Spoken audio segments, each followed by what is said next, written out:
Despiertas en una cama de plumas, envuelta en sábanas de seda bordadas con hilo de oro.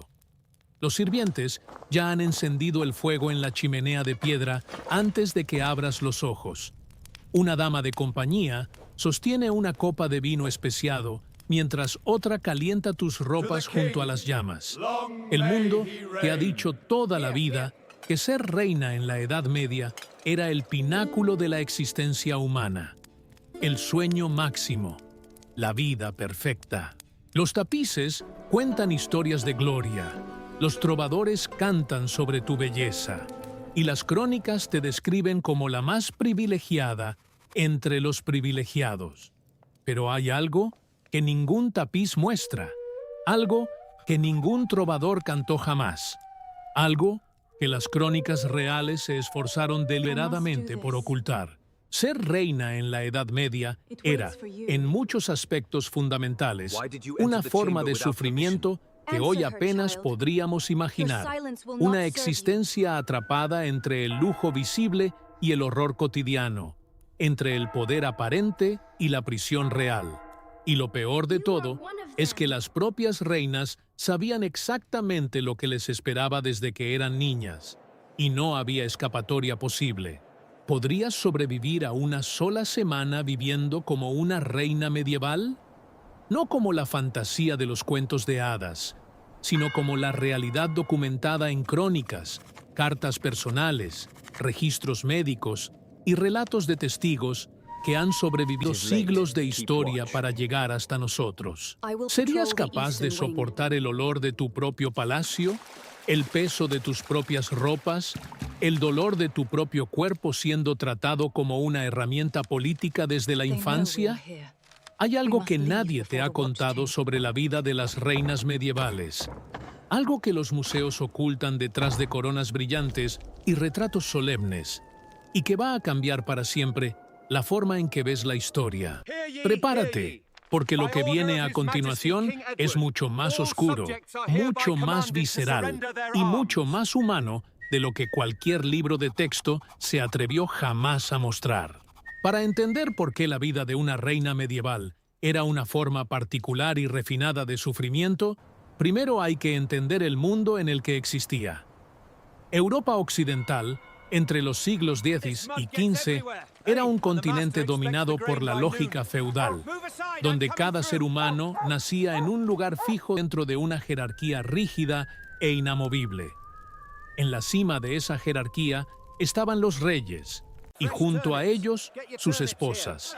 La población total de Europa en el año 1000 rondaba los 38 millones de personas, y para el año 1300 había crecido hasta aproximadamente 73 millones, antes de que la peste negra de 1347 arrasara con entre un tercio y la mitad de ese número en menos de 5 años. En ese mundo, la esperanza de vida promedio a nacer oscilaba entre los 30 y los 40 años, aunque quien sobrevivía a la infancia podía aspirar a llegar a los 60. Los reinos eran territorios en constante disputa. Las fronteras cambiaban con cada matrimonio y cada guerra, y la economía se basaba en la tierra, el ganado y el trabajo humano forzado o semicoercitivo.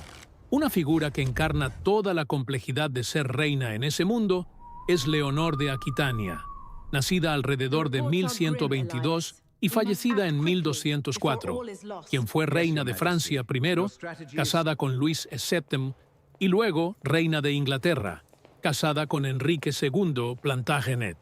Leonor heredó uno de los territorios más ricos del continente y fue considerada la mujer más poderosa de su época. Sin embargo, su vida real fue una sucesión de embarazos forzados, conflictos matrimoniales devastadores y un encarcelamiento de 16 años ordenado por su propio marido. Otro ejemplo es Blanca de Castilla, nacida en 1188 y fallecida en 1252, quien gobernó Francia como regente con una voluntad de hierro, pero cuya correspondencia personal revela una mujer exhausta, aterrorizada por las conspiraciones de los nobles y consumida por la ansiedad de mantener el trono para su hijo Luis Niomede. Estas mujeres no eran víctimas pasivas. eran figuras de poder real y genuino.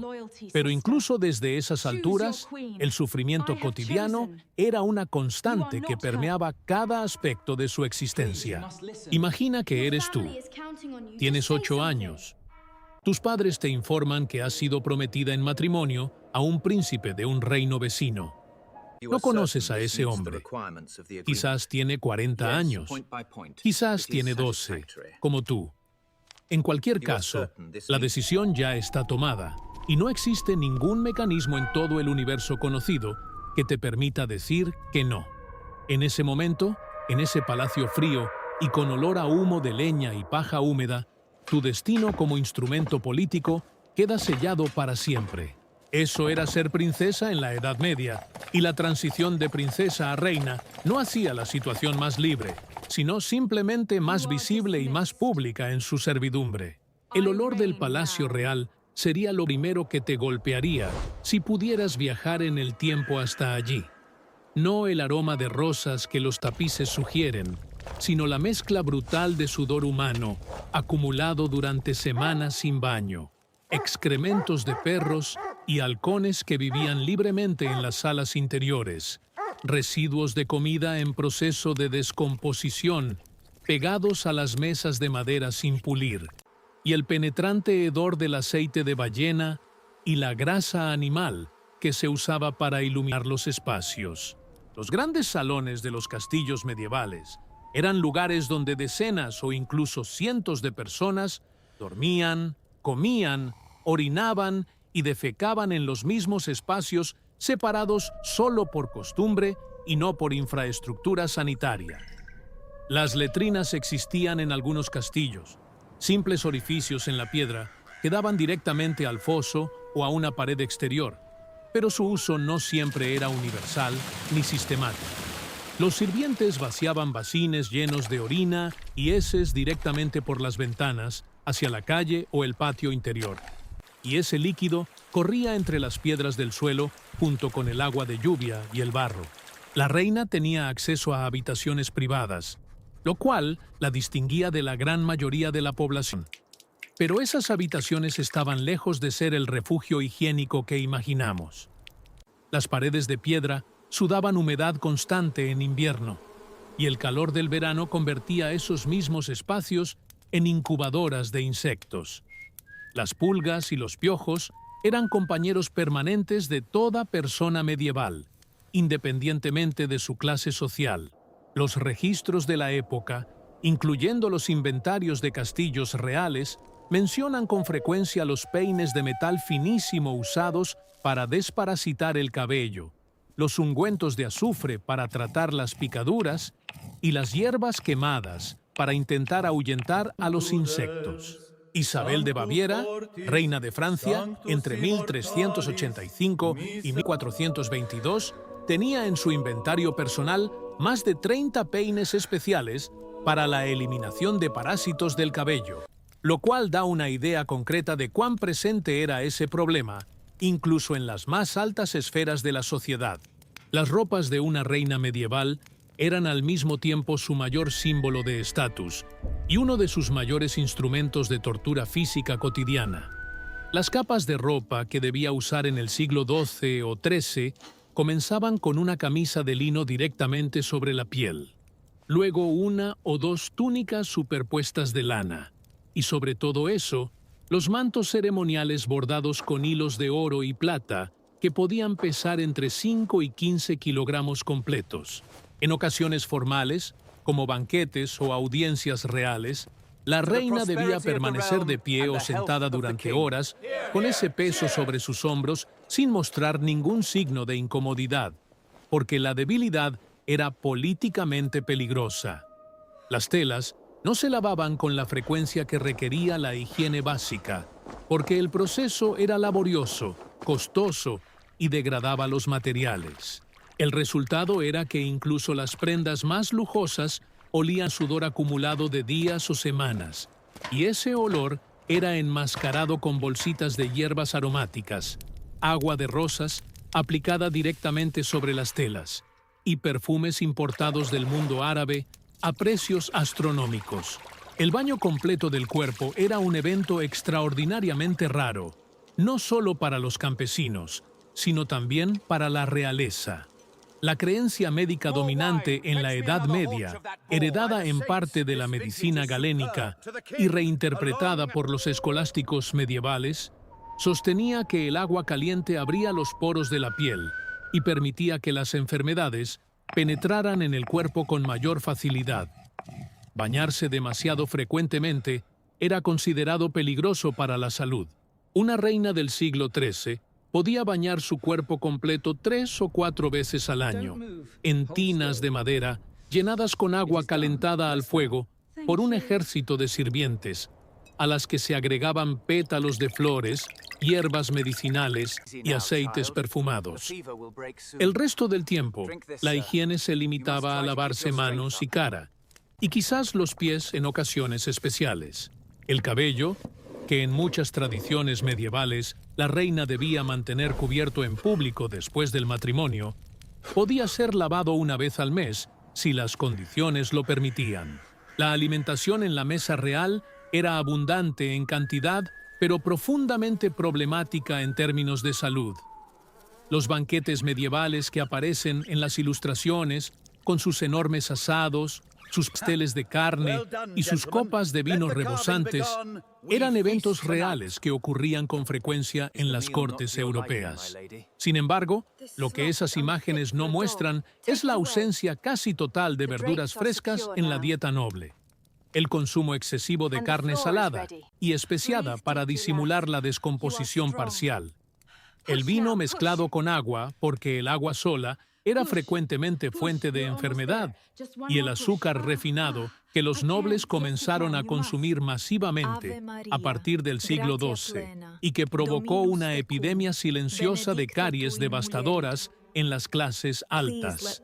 Los dientes de las reinas medievales, cuando sus restos han sido analizados por arqueólogos modernos, muestran sistemáticamente un grado de destrucción dental que hoy solo asociamos con las poblaciones más vulnerables y sin acceso a atención médica. Entra ahora en la sala más oscura de toda esta realidad: el embarazo y el parto medieval para una reina. Tu función principal como reina era producir herederos, no gobernar, aunque algunas lo hicieran, no administrar el reino, aunque muchas lo hicieran de hecho. Tu función oficial, la razón de tu existencia política, era gestar y parir hijos varones que aseguraran la continuidad dinástica. Leonor de Aquitania tuvo 10 hijos, Blanca de Castilla tuvo 12, Catalina de Valois tuvo varios antes de morir a los 36 años. Cada uno de esos embarazos representaba una apuesta con la muerte, en una época donde entre el 15 y el 20% de las mujeres morían durante el parto, o en el periodo postparto inmediato por infecciones, hemorragias o complicaciones obstétricas que hoy se resolverían en menos de una hora en cualquier sala de emergencias. El parto real era un ritual estrictamente codificado que paradójicamente excluía a todos los hombres, incluyendo al rey y a los médicos varones, de la habitación donde ocurría.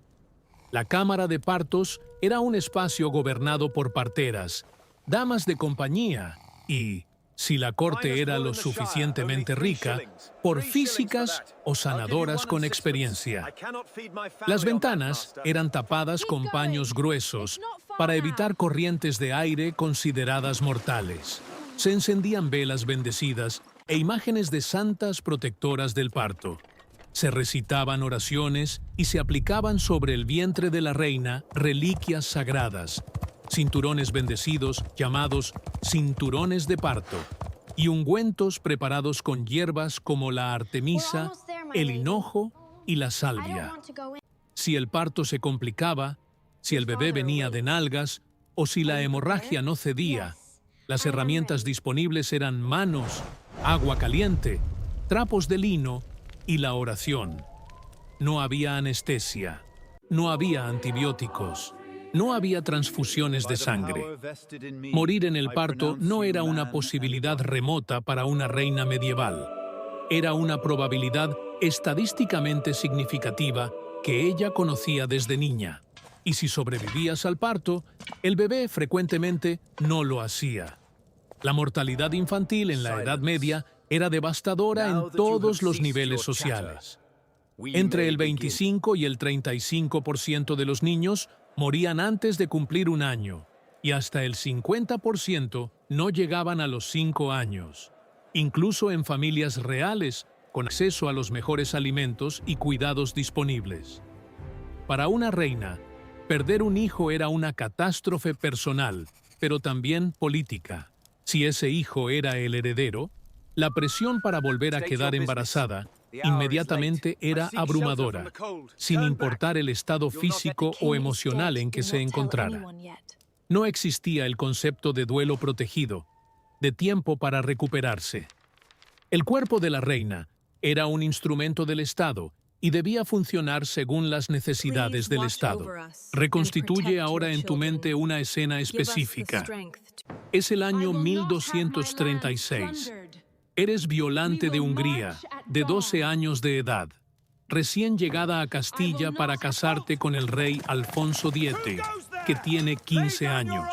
Han viajado desde Hungría durante semanas, primero en carros de madera sin suspensión, que golpeaban brutalmente contra cada piedra del camino, luego a caballo por senderos montañosos cubiertos de barro, durmiendo en posadas donde las camas eran paja sobre tierra y los otros huéspedes compartían el espacio con sus animales. Llegas al Palacio de Burgos. El olor de la ciudad te golpea a varios kilómetros de distancia. Animales sacrificados en los mercados, curtidurías donde las pieles se procesaban con orina humana fermentada, letrinas abiertas a lo largo de las calles principales y el humo permanente de miles de fuegos de cocina y calefacción que cubría la ciudad como una campana gris. Entras al palacio y te bañan. Te visten con ropas que pesan más que tú misma.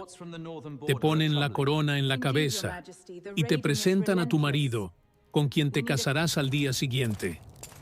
Esa noche, en una cama de plumas cubierta de sábanas de lino que huelen a lavanda, pero también al sudor de todos los que durmieron ahí antes que tú, intentas dormir sabiendo que en pocas horas empezará el resto de tu vida. Tienes 12 años y no hay ningún lugar al que puedas ir. La medicina que recibiría una reina enferma era, con frecuencia, casi tan peligrosa como la propia enfermedad. Los médicos medievales trabajaban dentro de un sistema teórico heredado de Galeno y de la medicina árabe filtrada a través de figuras como Avicena, cuya obra Canon de Medicina era el texto de referencia dominante en las universidades europeas. La teoría de los humores sostenía que el cuerpo humano se componía de 4 sustancias fundamentales: sangre, flema, bilis amarilla y bilis negra, y que la enfermedad era resultado del desequilibrio entre ellas. El tratamiento más común para casi cualquier enfermedad era la sangría, el proceso de abrir una vena en el brazo o el cuello del paciente y extraer cantidades de sangre que podían ir de unos pocos centilitros hasta más de 1 litro en casos graves. Para una reina que ya estaba debilitada por el embarazo, la mala nutrición o una infección, la sangría frecuentemente aceleraba la muerte en lugar de detenerla. Se estima que varios monarcas medievales europeos murieron no por sus enfermedades, sino por los tratamientos médicos aplicados. Las purgas intestinales eran otro tratamiento de uso frecuente, basado en la idea de que los humores en exceso debían ser expulsados del cuerpo. Los médicos preparaban brebajes de hierbas purgantes como el sen, el ruibarbo y el acónito en dosis calculadas con imprecisión brutal, que provocaban diarreas y vómitos violentos que deshidrataban al paciente y agotaban sus reservas físicas. Si a eso se añade que las reinas pasaban gran parte de sus vidas en interiores poco ventilados, expuestas al humo permanente de chimeneas que funcionaban imperfectamente, con dietas carentes de vitaminas esenciales por la escasez de frutas y verduras frescas en invierno y sometidas a niveles de estrés psicológico extremo por las presiones políticas y familiares, el panorama de su salud real era dramáticamente diferente al de los retratos que las muestran serenas y perfectas. La salud dental merecería un capítulo propio en cualquier descripción honesta de la vida medieval. El análisis forense de restos esqueléticos de mujeres nobles medievales europeas muestra patrones consistentes de destrucción dental severa, con caries que afectaban múltiples dientes simultáneamente, infecciones en la raíz que se extendían a la mandíbula, creando abscesos dolorosos y potencialmente letales, y pérdida de piezas dentales que comenzaba en la adolescencia y era casi total hacia los 40 años en muchos casos. El dolor de muelas crónico era una realidad cotidiana para la mayoría de los adultos medievales, incluidas las reinas. El tratamiento era la extracción, realizada con tenazas de hierro sin anestesia alguna, que frecuentemente extraía también fragmentos de mandíbula y provocaba infecciones secundarias graves. Entre las extracciones, el dolor se manejaba con aplicaciones de aceite de clavo, compresas de hierbas analgésicas o simplemente con vino fuerte, bebido en grandes cantidades. Pero quizás el aspecto más perturbador de la existencia de una reina medieval no era físico, sino psicológico y político. Una reina vivía permanentemente bajo vigilancia. Sus conversaciones eran escuchadas por sirvientes que podían ser espías del rey, de los nobles, de la iglesia o de reinos extranjeros. Sus cartas eran leídas antes de ser enviadas y después de ser recibidas. Sus amistades eran controladas. Sus damas de compañía eran elegidas en parte por el rey o sus consejeros y funcionaban como ojos dentro de la cámara privada de la reina. Cualquier comportamiento que pudiera interpretarse como infidelidad, conspiración política o herejía podía resultar en consecuencias devastadoras que iban desde el repudio y el encierro en un convento hasta el juicio y la ejecución. Ana Bolena, reina de Inglaterra y segunda esposa de Enrique VIII, fue ejecutada en 1536 bajo acusaciones de adulterio y traición, que los historiadores modernos consideran casi universalmente falsas, fabricadas por el rey para liberarse de un matrimonio que no había producido el heredero varón que necesitaba. Ese final era siempre una posibilidad real para cualquier reina medieval que caía en desgracia. La soledad también era una dimensión brutal de esa vida. Las reinas eran con frecuencia enviadas a reinos extranjeros a edades muy jóvenes para casarse, dejando atrás a sus familias, a sus amigos de infancia, su idioma materno y su cultura. Catalina de Aragón llegó a Inglaterra desde España en 1501 con 16 años para casarse con el príncipe Arturo, quien murió unos meses después.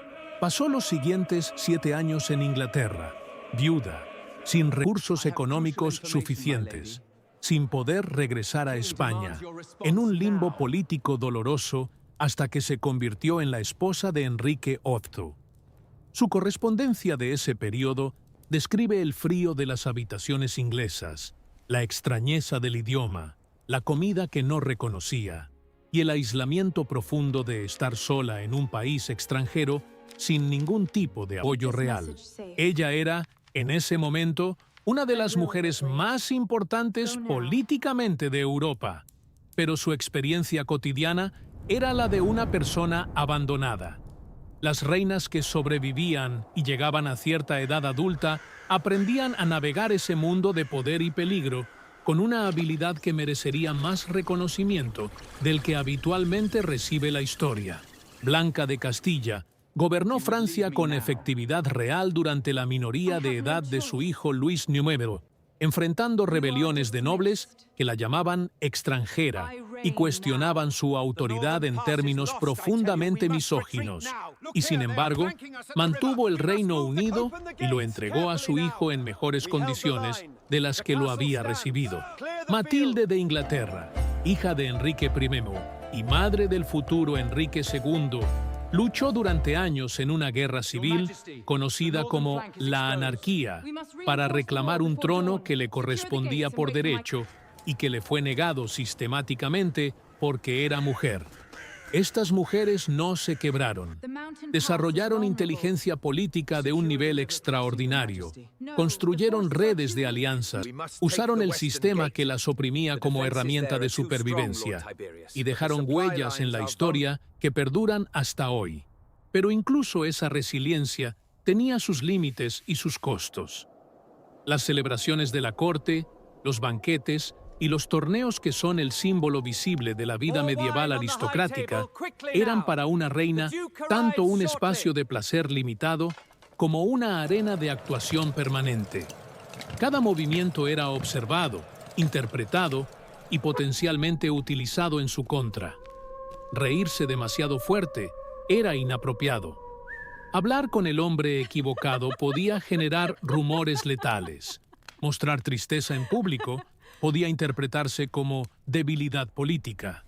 La corte medieval era un teatro donde la reina era la actriz principal de una obra que nunca terminaba y donde equivocarse en una sola línea podía cambiar todo el argumento para siempre. Y sin embargo, en los márgenes de ese teatro, en los momentos de música, en las conversaciones con las damas de confianza, en los jardines del palacio cuando el clima lo permitía, en las cartas escritas a familiares distantes, esas mujeres encontraban pedazos de vida real, de alegría genuina, de conexión humana que sobrevivían incluso en las condiciones más adversas. La ironía central y más perturbadora de todo esto es que las reinas medievales, las mujeres con mayor privilegio formal disponible en ese sistema, vivían atrapadas en una forma de sufrimiento que era en muchos sentidos más visible, más documentada y más permanente que el de mujeres de clases inferiores. Una campesina podía, al menos en teoría, pasar años de su vida sin ser vigilada sistemáticamente, sin que sus palabras fueran registradas y potencialmente usadas en su contra, sin que su cuerpo fuera el instrumento visible de la política de Estado. La reina no tenía ese privilegio de la invisibilidad. Su sufrimiento era público, político y construido cuidadosamente dentro de las estructuras de poder que supuestamente la exaltaban. El oro de la corona era real, pero el peso que aplastaba era igualmente real y mucho más difícil de remover.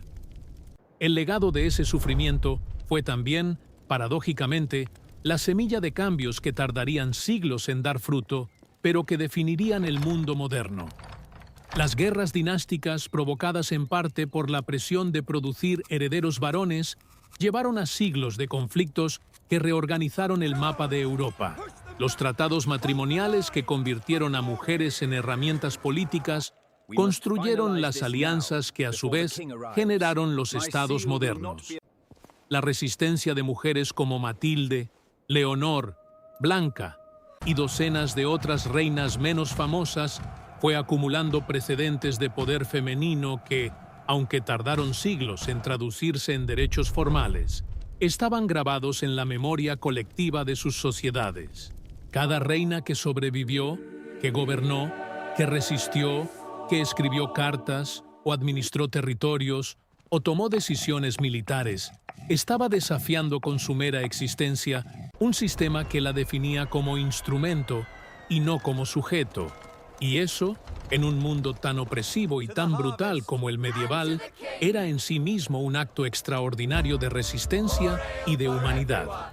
La próxima vez que veas una corona brillante en un museo o que un algoritmo te muestre un video sobre la vida fascinante de los reyes medievales, recuerda lo que hay detrás. Recuerda la niña de 12 años en el carro de madera que cruza Europa hacia un matrimonio que no eligió. Recuerda el peso de 15 kilos de ropa ceremonial sobre los hombros de una mujer que no puede mostrar el dolor que siente. Recuerda el cuarto oscuro donde parió 10 hijos sin anestesia, rezando a una santa cuya eficacia nunca había sido demostrada, pero en quien depositaba toda la esperanza que le quedaba. Recuerda la soledad de vivir en un país extranjero sin poder volver a casa. Recuerda la vigilancia permanente, la actuación interminable El teatro sin descanso. Eso fue ser reina en la Edad Media. No un cuento de hadas, sino una forma particular y refinada de existir dentro del sufrimiento, con una corona que pesaba mucho más de lo que cualquier metal podría pesar. Si llegaste hasta aquí en este video, hay algo que ya sé sobre ti. No eres de las personas que se conforman con la versión bonita de la historia, la que se enseña en los libros con ilustraciones coloridas y fechas memorables. Eres alguien que quiere saber cómo realmente se vivió, cómo olía, cómo dolía, qué sintieron las personas reales que estuvieron ahí. Eso es algo que la mayoría de la gente nunca se toma el tiempo de preguntarse, y el simple hecho de que tú sí lo hagas dice mucho de la forma en que entiendes el mundo. Este canal existe exactamente para personas como tú. Cada semana exploramos una nueva verdad incómoda sobre el pasado, un aspecto de la vida medieval que los museos no muestran, que los documentales no mencionan, que los libros de historia omiten deliberadamente porque es demasiado crudo, demasiado humano o demasiado perturbador. Si quieres seguir descubriendo esas verdades, el botón de suscripción está ahí. Y suscribirte no te cuesta nada más que un segundo de tu tiempo. Si este video te hizo sentir algo, si te sorprendió, si cambió algo en tu forma de ver la historia, compártelo con alguien que también merece saber. Y si tienes un tema que te obsesiona, una época que te intriga, o una pregunta que nadie ha sabido responder con honestidad, escríbelo en los comentarios. Estoy leyendo todo. Cada corona que brilla en un vitrina de museo fue cargada por una persona real que sangró, que sufrió, que amó y que murió. Y entender eso no disminuye la historia, sino que finalmente la hace completamente humana.